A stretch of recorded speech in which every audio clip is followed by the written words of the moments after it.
ছাত্র রাজনীতিটা একটি সমাজের জন্য, একটি রাষ্ট্রের জন্য কতটা গুরুত্বপূর্ণ এই বিষয়গুলো আমরা বারবার তাদের কাছে তুলে ধরার চেষ্টা করছি। আমরা ছাত্র কল্যাণমূলক কাজগুলো বাড়াচ্ছি, গবেষণামূলক কাজগুলো বাড়াচ্ছি। এর মধ্য দিয়ে আমাদের রিসেন্ট একটা সার্ভে আছে, সেখানে সেটা 60% এসে দাঁড়িয়েছে, যেটা আগে 80% ভীতি ছিল, সেটা এখন 60% এসে দাঁড়িয়েছে। এটা আমরা আশা করছি যে এই প্রক্রিয়া যদি অব্যাহত থাকে তাহলে আশা করি এই ভীতিটা দূর হবে। কিন্তু দুর্ভাগ্যজনক হলো সত্য যে আমাদের বন্ধু প্রতিম যে ছাত্র সংগঠনগুলো আছে, ওনাদের বক্তৃতা, বিবৃতি অথবা ওনাদের কার্যক্রম শিক্ষার্থীদেরকে মাঝে মাঝে আবার ভীতি সঞ্চারের একটা জায়গা তৈরি করছে। তো আমরা এই জন্য সবাইকে এই কার্যক্রম থেকে এবং এই কাদা ছোড়াছুড়ি থেকে ফিরে আসার আহ্বান জানাচ্ছি।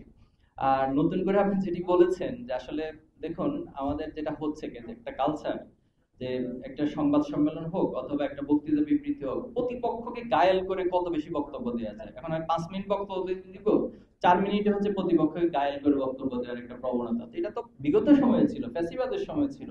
এখন যাদের নিজস্ব কোনো আসলে এজেন্ডা থাকে না, যাদের নিজস্ব কোনো দলীয় কর্মসূচি থাকে না, উপস্থাপনের মতো সক্ষমতা থাকে না, তো তাদের কাজই পেতে হবে যে প্রতিপক্ষকে বারবার বারবার হচ্ছে বিভিন্ন ট্যাগ দেওয়া, বিভিন্ন তাদের উপরে প্রোপাগান্ডা চালানো, মিথ্যাচার করা। তো এই জায়গাটা আমি মনে করি সংস্কৃতি পরিবর্তন হওয়া দরকার। কারণ আবু সাইদ, মুগ্ধ তারা জীবন এজন্য দেয়নি যে আগের কালচার, আগের সংস্কৃতি সবকিছু থাকবে। আর সবচেয়ে বড় কথা হচ্ছে সাধারণ শিক্ষার্থীরা কি বলছে, তারা কি ভাবছে, আপনারা তাদের কাছে যান। আমরা এখানে সকল সাংবাদিক অনুরোধ করব, আপনারা সাধারণ শিক্ষার্থীদের কাছে গিয়ে তাদের মতামত তুলে নেন। তারা কেমন ছাত্র রাজনীতি চায়, তারা ছাত্র সংসদ নির্বাচন নিয়ে কি ভাবছে, তারা শিবির নিয়ে কি ভাবছে, তারা অন্যান্য দল নিয়ে কি ভাবছে। তাহলে আমার মনে হয় সেটা রিফ্লেকশনটাই জাতির জন্য ভালো হবে। মূলত এই লেজুর ভিত্তিক রাজনীতিকে প্রমোট করার উদ্দেশ্যে ছাত্র সংসদ নির্বাচনগুলো বন্ধ রাখা হয়েছে। তো সে জায়গায় আমরা বলে এসেছি যে শিক্ষার্থীদের প্রকৃত প্রতিনিধি নির্বাচন এবং ছাত্র সংসদের মাধ্যমে যে প্রতিনিধি নির্বাচন হবে, তাদের জবাবদিহিতার জায়গাটাও শিক্ষার্থীদের কাছে অনেক বেশি থাকে। তো সবকিছু মিলে আলহামদুলিল্লাহ বিশ্ববিদ্যালয় প্রশাসন উদ্যোগ নিয়েছে। কিন্তু কিছু সংখ্যা আমরা দেখছি, যেমন রাজশাহী বিশ্ববিদ্যালয়ে যিনি ছাত্র দলের সভাপতি সম্ভবত, তিনি বলেছেন যে তিনি কোনোভাবেই ছাত্র সংসদ নির্বাচন হতে দিবে না। তো এর চেয়ে বড় মানে স্বৈরাচারী বক্তব্য, ফ্যাসিবাদী বক্তব্য আর কিছু আছে আছে বলে আমরা মনে করি না। আমরা বিগত সময় ছাত্রলীগকেও দেখি না যে এই ধরনের বক্তব্য দিতে, যে তিনি কোনোভাবে ছাত্র নির্বাচন হতে দিবে না। কেন হতে দিবেন না রে ভাই, আপনি বলেন আপনার সমস্যাটা কোথায়।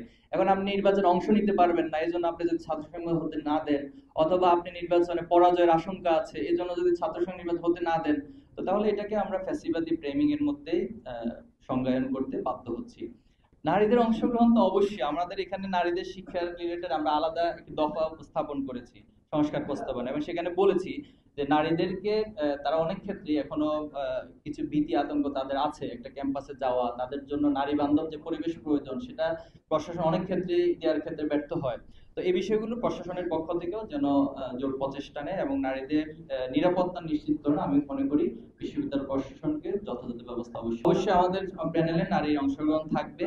শুধু নারী নয়, আমাদের প্যানেলে ইনশাআল্লাহ আশা করি অন্য ধর্মের অর্থাৎ অমুসলিমও থাকবে, সমানভাবে নিশ্চিত করা থাকবে।